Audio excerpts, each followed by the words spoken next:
Welcome back to another technical deep dive here in the debug zone. Today we're tackling a big question and breaking it down with insights from other users. Hopefully this clears up some misconceptions and helps you get the answer you need. So buckle up, stay a little curious, and let's jump right in.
And that's a wrap.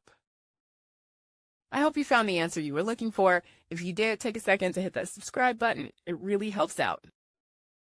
And let me know in the comments which solution worked best for you. See you next time in the debug zone.